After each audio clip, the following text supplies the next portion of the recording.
No, folks, stick with us. Stick with us. Just stick with us. Don't believe the crap you see from these people, the fake news. Just remember, what you're seeing and what you're reading is not what's happening. That was President Trump again today with those comments that reminded some folks of Orwell's 1984, sales of which have spiked since Inauguration Day.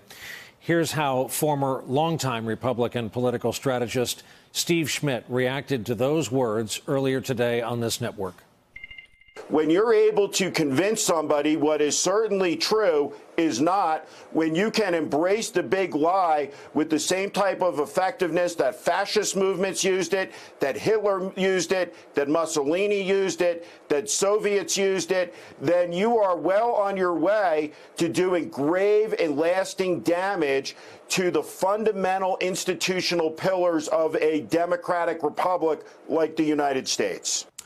With us for this important discussion tonight, Doris Kearns Goodwin, presidential historian and author, here with us in New York. She has written bestsellers about, for starters, both Roosevelts, the Kennedys, LBJ, and Lincoln. Her new book, very relevant to our era, is Leadership in Turbulent Times. It'll be available on September 18th, and I happen to know you became a grandparent for the third time this morning. Congratulations. Hooray. And back to reality, we snap. What do you make of folding tonight's lead story into our times? And I guess the way to synopsize it, what happens when one side sees the president's word as no good anymore? I mean, I think the greatest danger, as you were saying earlier, to democracy is the identity of ourselves as a people depends upon a common political truth.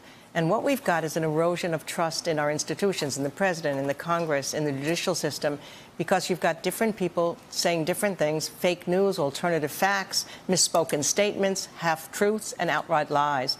There's a pattern here that I think is very troubling. It reminds me in a scary way of the 1850s. In those days, people just read their partisan newspapers, so they'd get entirely different facts about something that happened. Lincoln-Douglas debates. In one paper, the Democratic paper, they'd say, Lincoln was so terrible that he fell on the floor in humiliation and they had to carry him out. In the Republican paper, they'd say he was so triumphant they carried him out in their arms. And that led to the sectionalization. It led to alternative cultures. It led to the deepening distrust. It led to the Civil War. We're in a very serious situation when you don't have a common direction, a common purpose, a common set of facts. This president you've written about so beautifully, Abraham Lincoln of Illinois, was spoken about last night. This is former Speaker of the House, Newt Gingrich, on Fox News, and we'll talk about this right afterwards. I think the person whose situation is the most like President Trump's was Abraham Lincoln. Lincoln is fighting to preserve the Constitution. He's fighting to preserve the Union.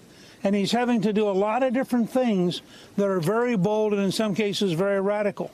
And he's trying to do it in a way that he is deeply, bitterly opposed, not just by the slave-owning South, but also by a substantial number of Democrats in the North. And I think that Trump's in a very similar place. Well, as they say, you wrote the book. What do you make of that? Well, even just in keeping with what we're talking about tonight, for Lincoln, his word was his bond. The most important thing to him was that he kept his word, even to the point where, example, once he said he was going to issue the Emancipation Proclamation, there was huge outcry in the North. They thought the Army might disintegrate because many were just for the Union and not for anti-slavery. And he said, my word is out. It cannot come back. On the night he died, he had already told people that he was going to go to the Ford's Theater. He didn't want to go that night. He was having such a good time at the White House talking to his friends. It was a happy moment. The war was coming to an end. But he said, my word is out. I've told the people I'll be there. I have to go. That is the most important part of who Abraham Lincoln was. He had a near-suicidal depression when he didn't think he'd kept his word to Mary and broken his engagement, when he hadn't kept his word to his constituents and he failed on an infrastructure project. So to compare that with what's happening today when words mean nothing, they're taken back. I mean, look, we even saw that Hollywood Access tape, and we heard his voice, and then President Trump said, that wasn't my voice. We heard on an audio that he said something about the British Prime Minister blasting her, and then he said, no, that was fake news. We can't subsist in a democracy unless we have some sense of a common purpose. Hey there, I'm Chris Hayes from MSNBC. Thanks for watching MSNBC on YouTube. If you want to keep up to date with the videos we're putting out, you can click subscribe just below me, or click over on this list to see lots of other great videos.